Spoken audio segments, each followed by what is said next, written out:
Module 10, problem set 4. Here I'm given a couple of vectors A and B in terms of their components expressed in angle bracket notation. I'm asked to find the magnitude and direction of their sum.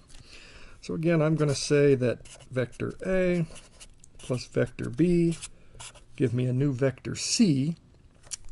I know what C is in terms of angle bracket notation, or in terms of its components. I simply sum the x and y components for A and B. So I do that here. I'll get 866 newtons for the x component minus 653 newtons for the y component.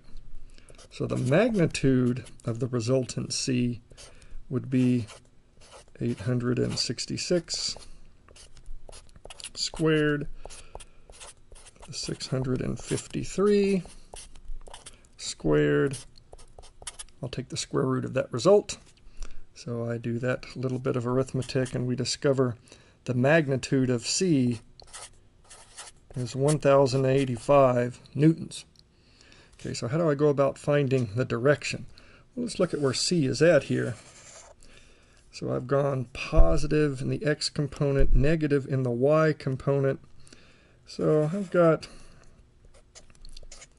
a vector C oriented in that direction.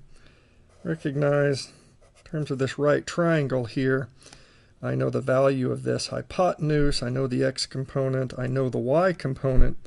What I'm looking for is that angle theta, which I could easily find if I knew this angle phi, because theta would simply be 360 degrees minus whatever phi happened to be. Well, phi is this angle within my right triangle. So the tangent of angle phi would have been the y component. I'll just think of that as that positive value divided by the x component. I solve that for angle phi and I get 37 degrees, which means theta, the direction of C, 360 minus 37, 323 degrees. There's the direction, there's the magnitude.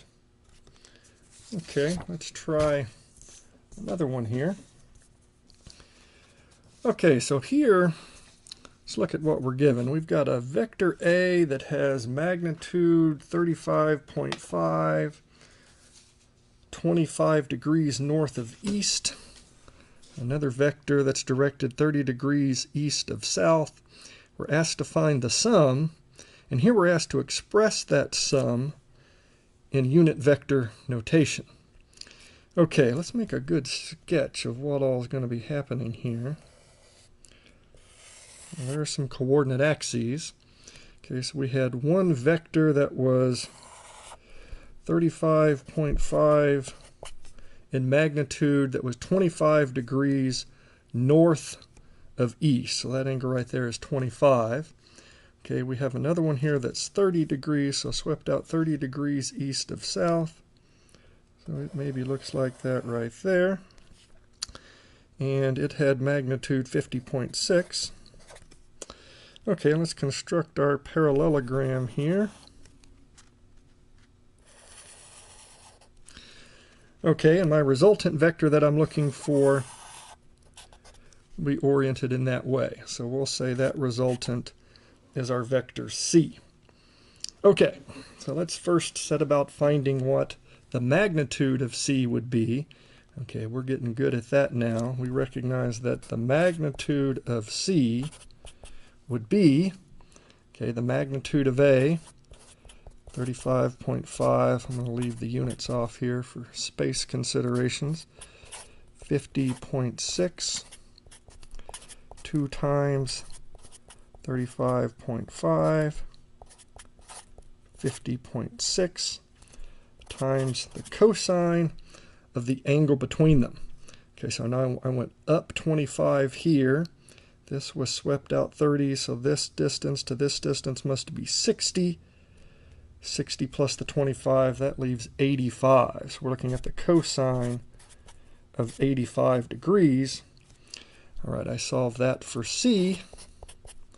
C has magnitude 64.3 newtons. In other words, that leg 64.3. Okay, in order for me to express this vector in unit vector notation, I really need to know its components. So what are the components of vector C in the x and y directions? Okay, in other words, I'm looking for this length here, and that value there. Well, in order for me to find that value and that value, it'd be helpful if I knew what that angle right there was. Because here I would have a right triangle. I know the hypotenuse.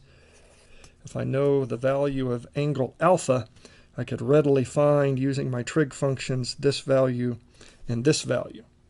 So how do I go about finding that angle right there? Well, let's see.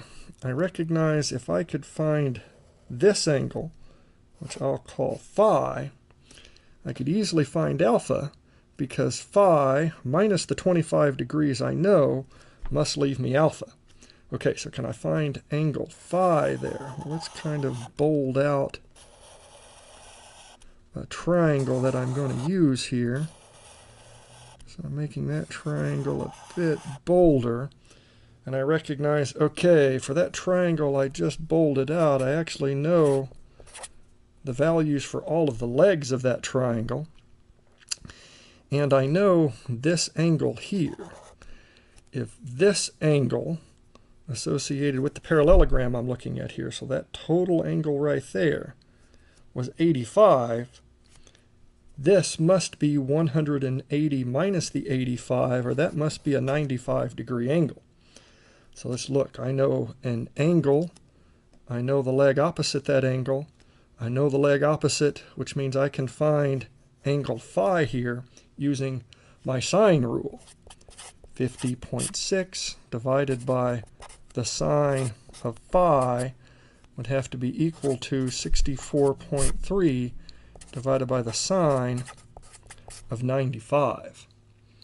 Okay, so I do that bit of arithmetic. I discover that angle phi is 51.6 degrees, which means that angle alpha, the one I was really looking for here within my right triangle, was going to be 51.6 minus the 25. Angle alpha is 26.6 degrees. Okay.